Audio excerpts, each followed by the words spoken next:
Hi and welcome. Today, my session is going to be about the API developer experience using Azure technology and the Microsoft stack. Uh, I'm Josh Garverick. I am a cloud solution architect. I work currently at Zebia in the Microsoft Services division. I've been in software for almost 2 decades.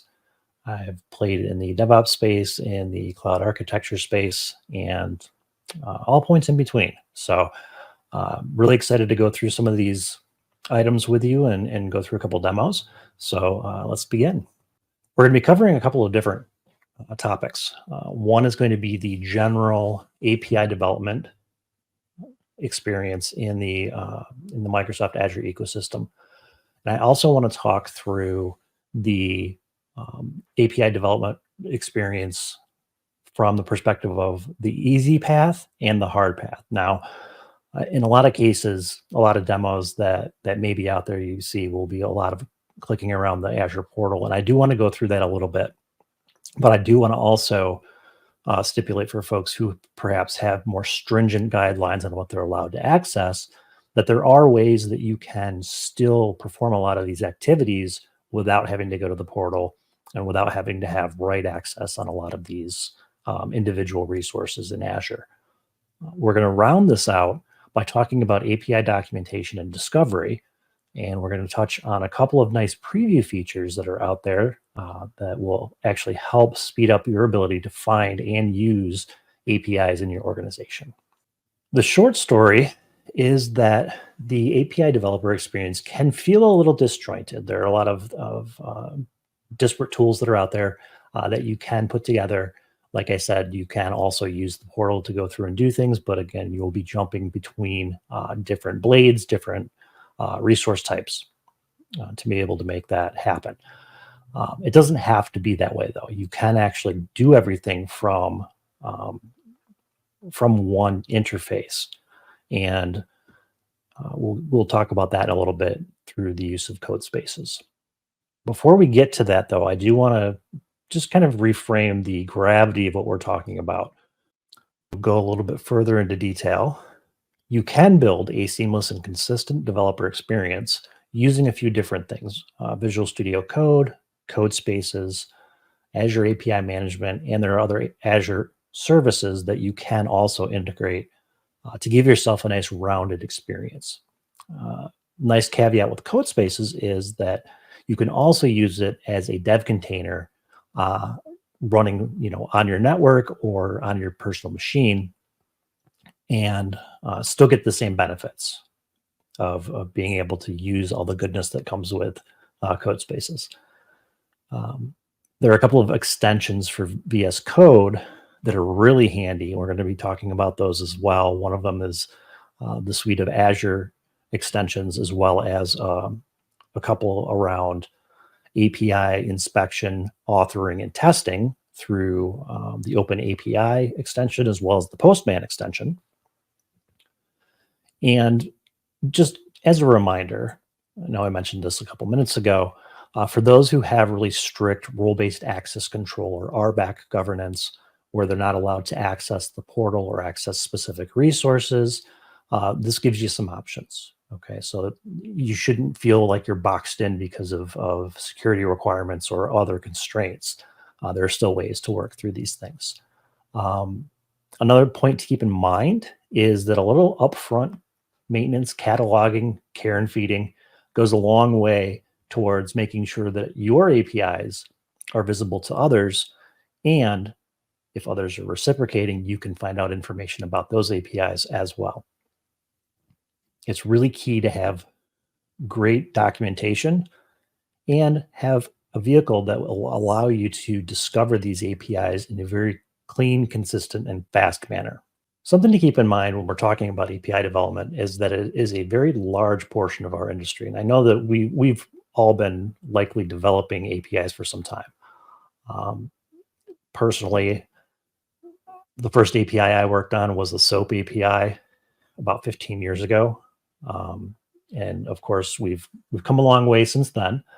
But around 90% of developers are using APIs in some fashion, which is a very large amount of the development community. 84% of businesses are also using APIs. Now that is inclusive of internal consumers as well as external consumers. So for folks who expose APIs outward to allow partner integrations or anything like that, those are all included in that figure. By 2025, they're looking at projecting an economy around the use, development, and maintenance of APIs around $267 billion. Billion with a B, that's a lot of money. Further to that, once you start to look at more of the business justification side of things, companies that use APIs have a 24% greater chance of being more profitable because of that inclusion in their catalog. There's a 20% improvement roughly in customer satisfaction when folks are implementing APIs versus when they're not. And it can also help up to 15% with reduction of cost by streamlining operations and making things easier and more self-service. So we're going to talk now about a couple of different aspects. Like we mentioned earlier in the table of contents, we're going to be looking at the overall experience as well as some low bar of entry and high bar of entry. So some things that take a little bit of work, but hopefully through the course of these demos, we'll actually be able to look at that, and it won't be as daunting for you because there'll be some sample code and some pointers on how to best use the tools that are out there. So we're going to jump into our first demo now, and we're going to talk about code spaces. We're going to talk about the API management object in the Azure portal. So we can cut over, and you can see here we've got standard code spaces set up. Well, maybe not completely standard. You can notice there's a little bit of formatting going on here with the prompt, and that's because I happen to like OMyZ shell and Powerline and a few other things. So these are all included in a configuration script in the container config file. So rest assured, if this is something that you're interested in, along with the other things around extensions and everything else, you'll be able to get your hands on these. Now, we're going to take a look at a couple of different things. First of all, what I'd like to do is go into the Azure extension. Specifically, there's an API management extension that gives you a couple of things. One, it allows you to browse through here and see the different major components of your APIM instance. It also allows you, if you have permissions, to go in and edit these as well. I'm going to steer away from that a little bit, mainly because I tend to like going infrastructure as code and writing that from the ground up, so that way it's repeatable, reliable, and doesn't have as much of a manual intervention to it. But be that as it may, you can, in some cases, actually get access to the Azure portal, and you can go into what you will see here, which is the APIs pane, and you can define a new API. You can create it from a definition or a spec file. You can also, like I mentioned, use infrastructure as code to be able to provision an API in here, uploading the documentation and all that good stuff. These things are pretty simple, pretty straightforward. Really, when you go to click on one of these, you enter in what you want it to be called. You enter in the name of it. It'll generate a URL for you. And then if you just want to put a URL suffix in here, that'll be your endpoint that you're going to call. Okay. If we look at actually filling out the definitions, you can add operations here. These are some that are pre-created based on an example that I have. And when you click on these, you'll see some of these values change. And that's because there are return codes and policies and things that are in there. One of the things to keep in mind with API management is that there are generally policies that will help you secure, redirect, or even return mock responses, among many other things. And being able to have the granularity to go down to the operation level or to come back up to the API level and actually, make sure that these are in place. It's very handy. Now, quickly, we'll go through this. This is an example of a policy that's at the API level for the Echo API.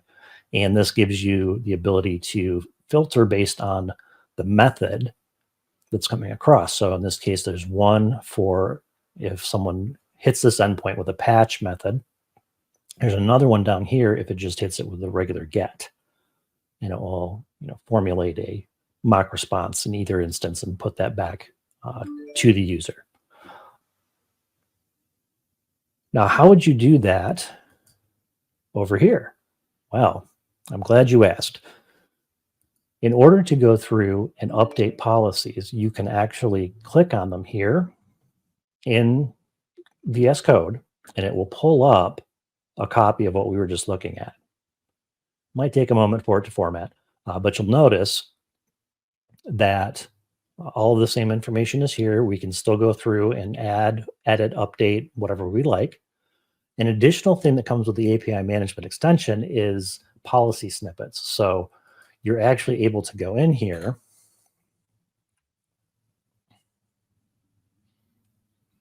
and enter in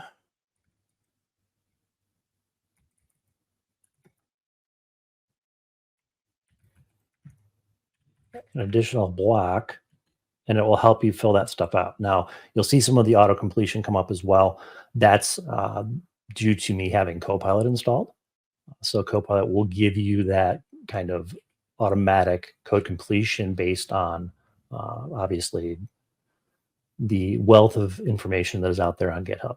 So you'll also notice here that it's consistently nagging me to upload my changes.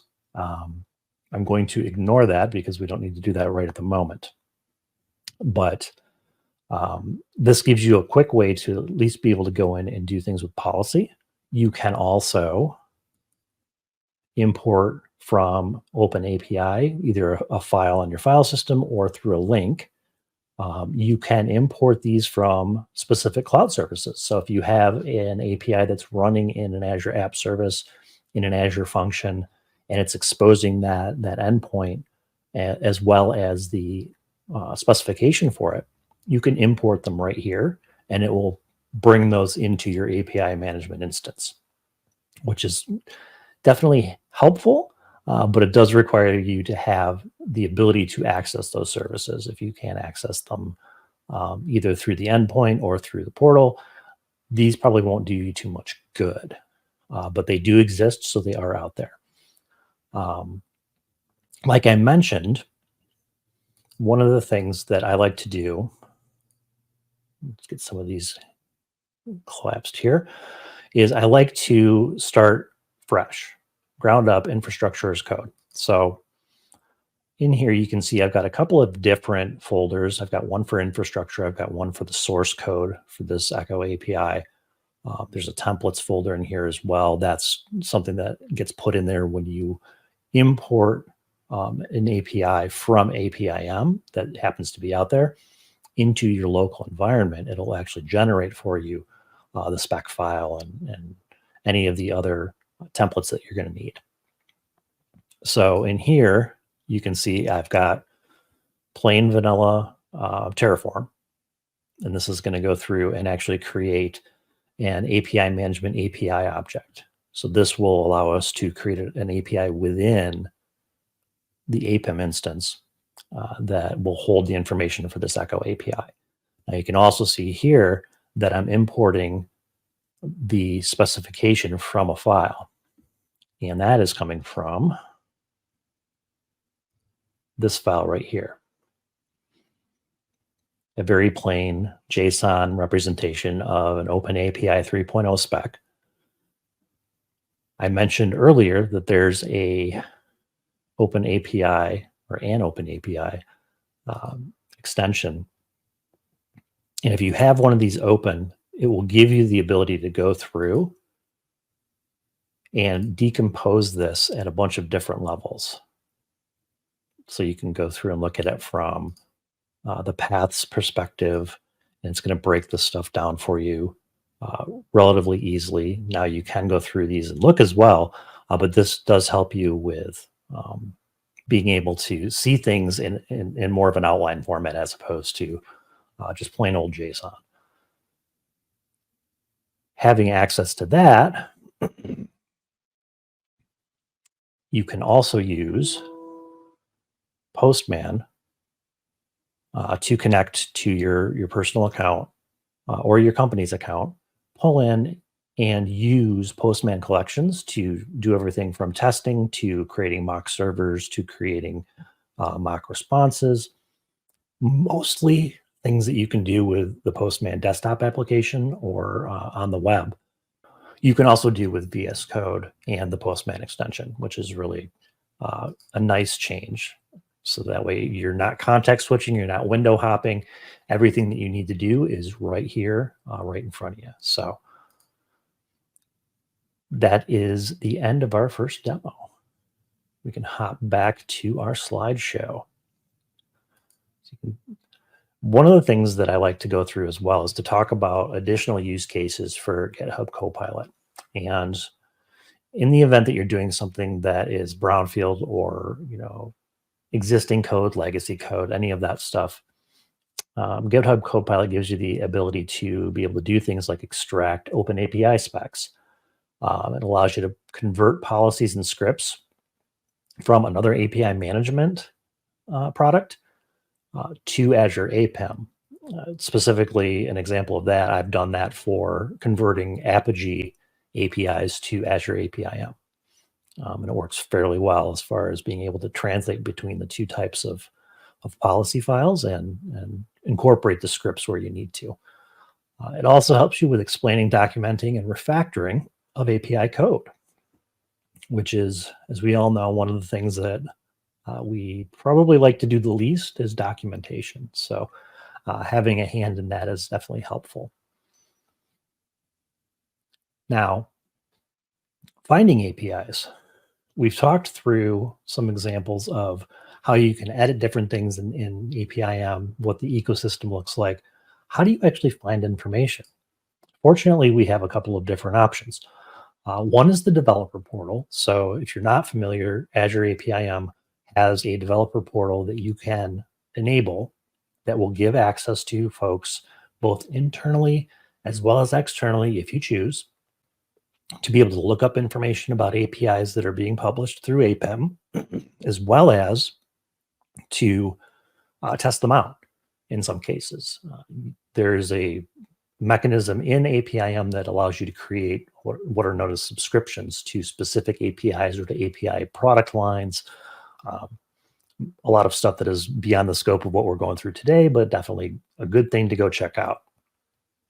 Azure API Center is a newer Azure service that's currently in preview that allows you to kind of gather not only API information, but metadata about APIs, which is something that APIM doesn't necessarily do in a straightforward manner, which is why API Center might be a good idea if you want to categorize things by like line of business or by functionality, by environment, if you're doing things like design versus development versus production, that type of thing. It can also help you track APIs that you retire.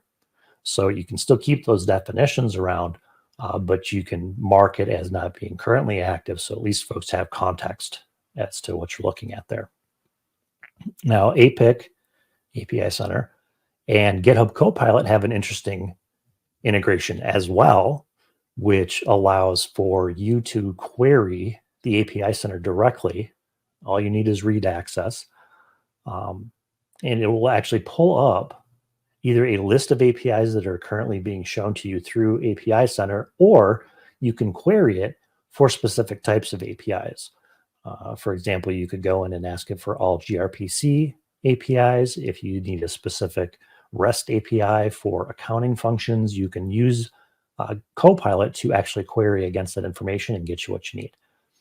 And then obviously at kind of the lowest level, you've got OpenAPI and Swagger to help you with that documentation. and making sure that it's available to folks so that it can be discovered easily. Now we're going to jump into our second demo. First, we'd like to take a look at the integrations between Azure API Center and GitHub Copilot. Now, in order for us to effectively be able to look at this integration, you do need to have Visual Studio Code Insiders installed.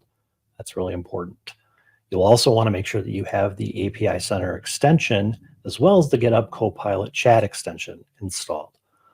First, let's take a look at what you can see when you go into the API Center extension itself. So you'll notice here, there are a couple of different pieces of information, some auto-generated numbers for the APIs. That's because I used a script to import those. It'll go through and it'll give you some information on deployments, as well as any versions that are being cataloged currently. You also get some information about the environment in which those APIs are related to. Now, to get some additional information, what you'll also want to be able to do is take a look at GitHub Copilot. Now, the API Center integration with GitHub Copilot is really interesting and it's really easy to use. So for example, all you have to do is type @API Center, and it's going to prompt you for one of two commands, either /list or /search or find. So if I wanted a whole list of all of the APIs that are currently available to me, I would simply enter list and retrieve that. Now, if I want to find one specifically with some metadata around any APIs that are currently being used by accounting, assuming that a line of business tag has been added, once you press enter, it's going to search through the metadata available to you. And then if anything matches, it will be able to give that back to you. If not, you'll get a response basically saying this won't be something that's available to you. Now, in order to get the full list, we can just do list. And what should happen here is it should pull back a full list of the things that are being captured in API Center right now, relevant to your specific environment.